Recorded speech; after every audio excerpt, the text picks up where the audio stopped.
कृष्ण हरी रामकृष्ण हरी.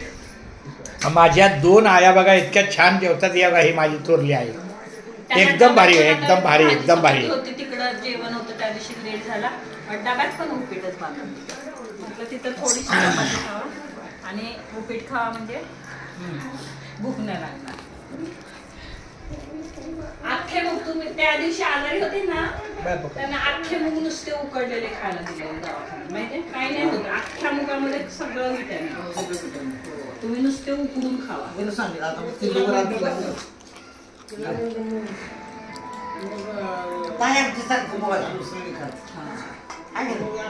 नुसतं शिजवा आणि थोडं हळद टाका. तेज नुसतं त्यांना 2 दिवस सगळ्यांना घेतलं अख्ख्या मुगाचं. ते म्हटलं काय नाही होत त्याच्यात. जेवढं पाणी जेवणामध्ये नाहीये ना पाणी आहे की जेवढं जेवणामध्ये नाहीये ना तेवढं त्या मुगाच्या अख्ख्या मुगा